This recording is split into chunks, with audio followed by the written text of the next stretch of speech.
We also have a history of kind of moving in and out of Pakistan.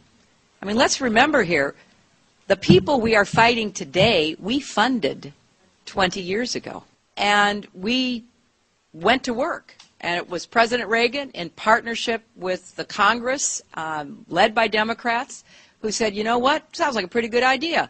Let's deal with the ISI and the Pakistani military, and let's go recruit these mujahideen. And let's get some to come from Saudi Arabia and other places, importing their Wahhabi brand of Islam. We then left Pakistan.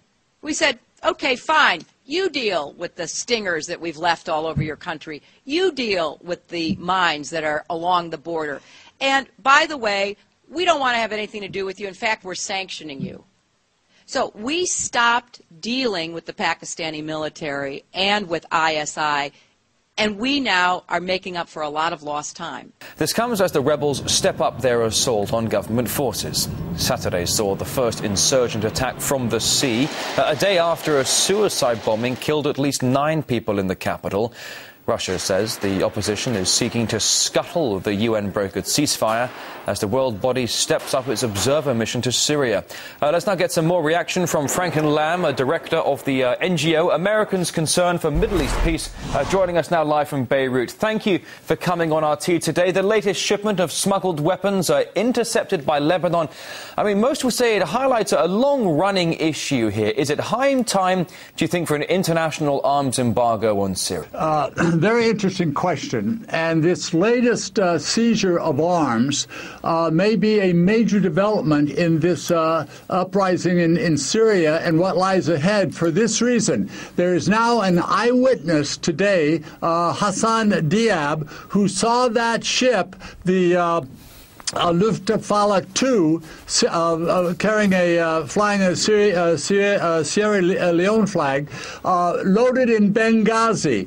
We know that Qatar and the Saudis have 5 warehouses that they control in the area of Benghazi, left over from arms that they shipped to Libya.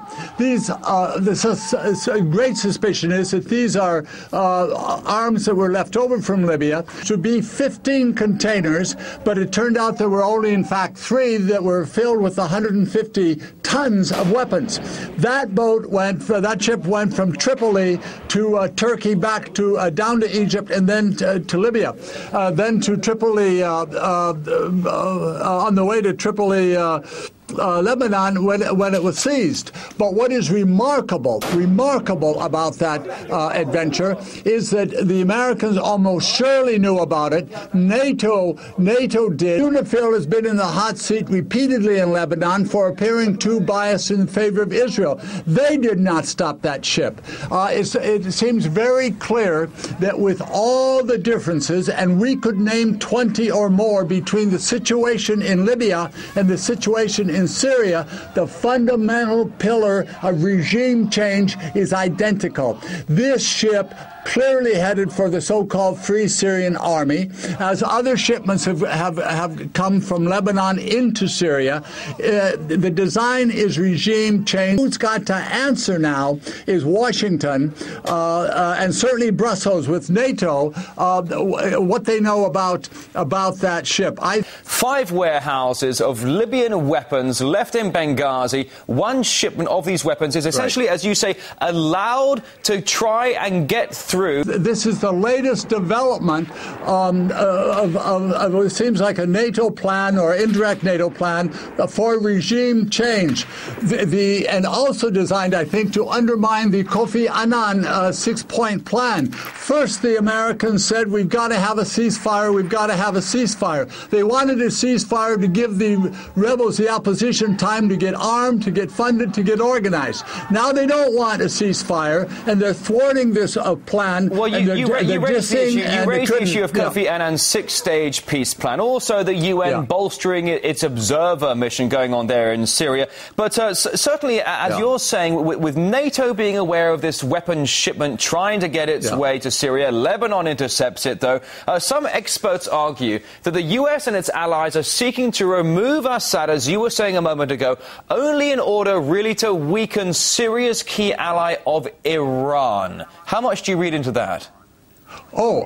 Oh, absolutely. When you consider the resistance stance and the alliance, the friendship between Iran and Syria, and Hamas and Hezbollah, this is just another aspect of the regime change project to weaken and to break that Syrian-Iranian connection. Without that, and then the Americans are thwarted, and of course they're already under enormous pressure to leave Afghanistan. This is one of their last hopes, I think, is to take down Assad and to break also a potential connection between Russia and Syria. If the Syrian government stays, Russia grows enormously in its influence and trade, not just in Syria, but throughout the Cold Empire has a deep and broad project. It's not just the regime change. Ultimately, it's who's going to have rising and special influence in the in the Middle East. Is it going to be the Americans and the Zionists still,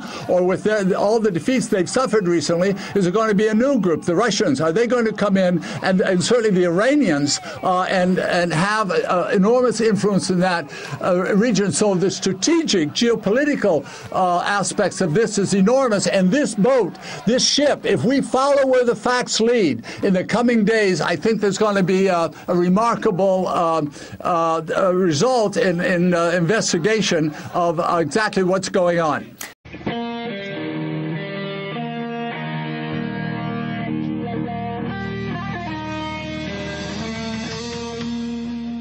So what about John McCain being there? Do we know precisely what he's doing?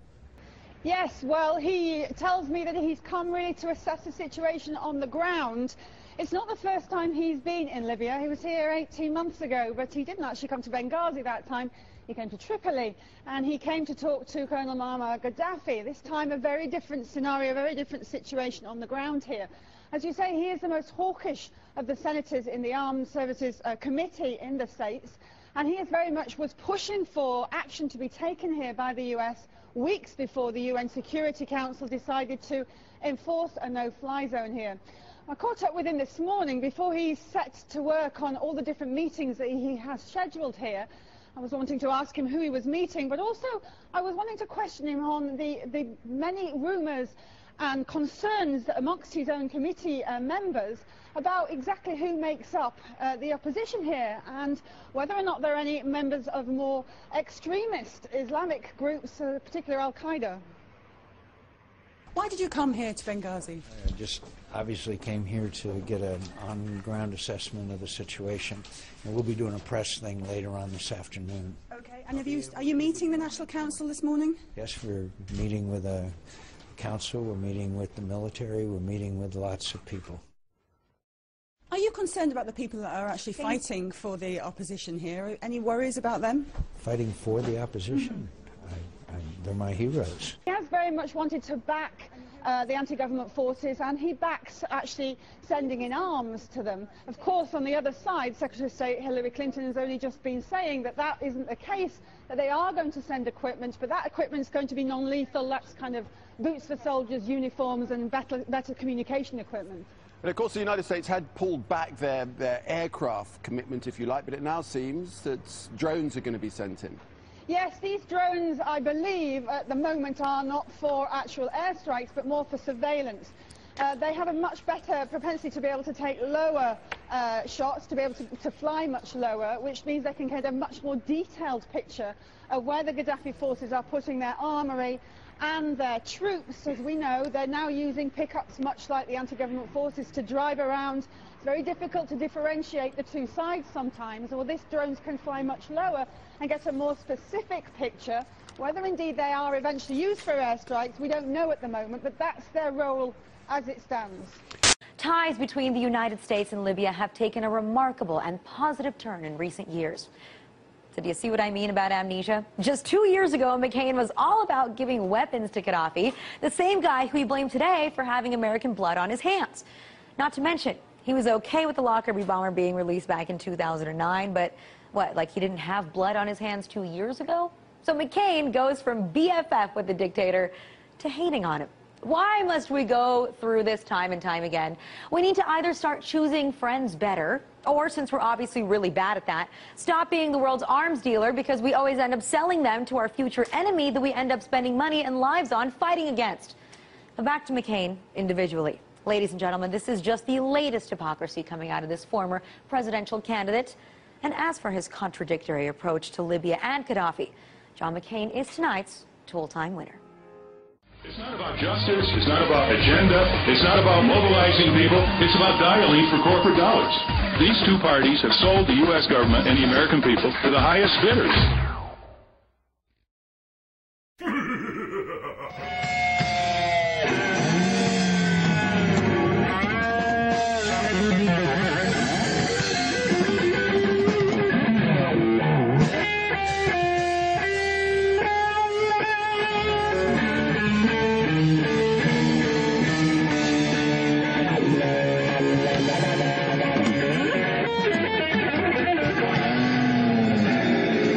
I just got off the phone with a very well-known talk show host from Cleveland, Mike Trevisano, who told me about calls that he's been getting from people who are concerned about the fact that there's a Al-Qaeda flag flying over the courthouse in Benghazi in Libya, put there by the same group that we helped to oust the Gaddafi regime. What is going on in America? On one hand, we have soldiers dying in Afghanistan fighting Al-Qaeda. On the other hand, we just helped a group of people take over Libya, and the Al-Qaeda flag is flying over their capital city headquarters. What are we doing? It's time for America to get its story and its priorities straight about what we stand for as a nation. It's time to get out of all these wars and all of these conflicts where we think we can play both sides against the middle, and it usually ends up with U.S. soldiers getting killed. We have no idea what's going to come out of Libya. I'm very skeptical. But maybe it'll be a miracle and everybody will be wonderful and they'll have Western democracy and everybody will be pleased. But I'm predicting that's not going to happen because they've already said troops are needed now to maintain order. Nobody even knows who the rebels represent. And there's good evidence that the Al-Qaeda is there. So we may be delivering Al-Qaeda another prize. They'll be in Libya. They weren't there before.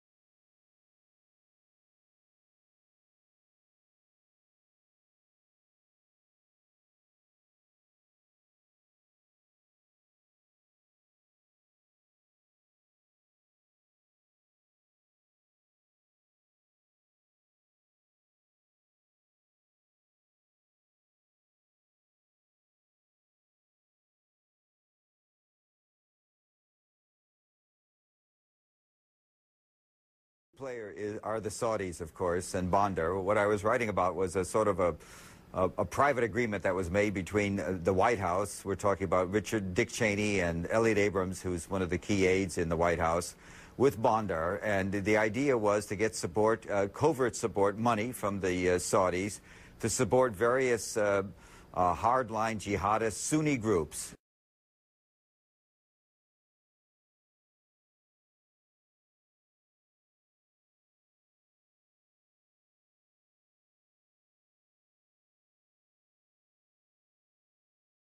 Let's bomb, bomb, bomb, bomb, bomb Iran.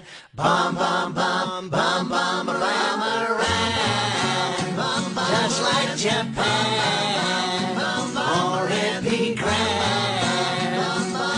We'll turn the rocks into pebbles, the pebbles into sand. Let's bomb Iran, bomb, bomb, bomb, bomb Iran. I'm here at the dance, trying to advance. Nothing else is working, so I thought I'd take a chance and bomb Iran. Just like Japan, we'll turn the rocks into pebbles, the pebbles into sand. Let's bomb Iran, bomb, bomb.